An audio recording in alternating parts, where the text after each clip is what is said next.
एक बार माता पार्वती ने शिव जी से कहा कि प्रभु, मैं देखती हूँ कि धरती पर जो लोग दुखी हैं आप उन्हें और अधिक दुख देते रहते हो, और जो लोग सुखी हैं वो और अधिक सुख पाते रहते हैं। तो ये तो सही तरीका नहीं है ना कि भाई जो व्यक्ति पहले से ही दुखी है उसी को आप लगातार और ज्यादा दुख दिए जाते हैं। तो शिव जी पार्वती माता से कहते हैं कि चलो इस प्रश्न का उत्तर देने के लिए तो हमें पृथ्वी पर ही चलना होगा। तो माता पार्वती और प्रभु शिव धरती पर आते हैं और एक गांव के बाहर अपना डेरा जमा लेते हैं। वहां आकर शिव जी कहते हैं कि देखो पार्वती, यहाँ पर हम मनुष्य के रूप में आए हैं, मनुष्य का वेश धारण करके आए हैं, तो हमें मनुष्य के अनुरूप ही आचरण करना होगा। मैं भोजन की व्यवस्था करने के लिए जाता हूँ, तब तक तुम चौका तैयार करो। वो शिव जी ऐसा कह के चले जाते हैं। अब माता पार्वती कुछ ईंटें लाकर वहाँ पर चूल्हा बना लेती हैं। थोड़ी देर बाद प्रभु शिव वापस आते हैं, तो वो खाली हाथ वापस आते हैं। तो माता कहती हैं कि प्रभु, आप तो बिना कुछ लिए आ गए हैं, तो भोजन कैसे बनेगा?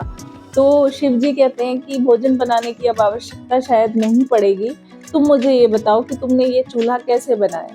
तो माता पार्वती कहती हैं कि गांव के बाहर जो ये टूटे फूटे मकान हैं, इनसे ईंटें निकालकर मैंने ये चौका बनाया है।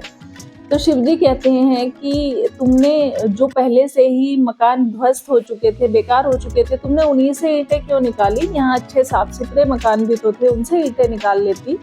तो माता पार्वती कहती हैं कि जो मकान सुंदर अच्छे लग रहे थे उनसे ईंटें निकालती तो वो भी भद्दे लगने लगते, इसलिए मैंने जो बेकार हो चुके हैं मकान, खंडित हो चुके हैं, मैंने उन्हीं से ईंटें निकाली। तो शिव जी कहते हैं कि देखो पार्वती, तुम्हें तुम्हारा उत्तर मिल गया है। तो शिव जी कहते हैं कि देखो, जिन मनुष्यों ने अपने कर्मों से अपने घरों को सुंदर बनाया है, उनके घरों को कैसे बिगाड़ा जा सकता है, उनके जीवन को कैसे बिगाड़ा जा सकता है। और जिन मनुष्यों ने अपने दुखों को सोच सोच कर, दुखों को इकट्ठा करके अपने जीवन को व्यर्थ कर लिया है, तो उन्हीं के जीवन में और अधिक दुख आते रहते हैं। याद रखो मित्रों, मनुष्य के जीवन में जो भी सुखी है वो अपने कर्मों के द्वारा सुखी है, और जो दुखी है वो भी अपने कर्मों के द्वारा ही दुखी है। इसलिए हर एक मनुष्य को अपने जीवन में ऐसे ही कर्म करने चाहिए कि जिससे इतना मजबूत एवं खूबसूरत मकान खड़ा हो जाए कि कभी भी कोई उसकी एक ईंट भी निकालने का विचार ना बना पाए। तो यानी कि हमारे जो दुख हैं वो हमारी मानसिकता पर निर्भर करते हैं, और जो हमारे सुख हैं वो भी हमारी मानसिकता पर ही निर्भर करते हैं।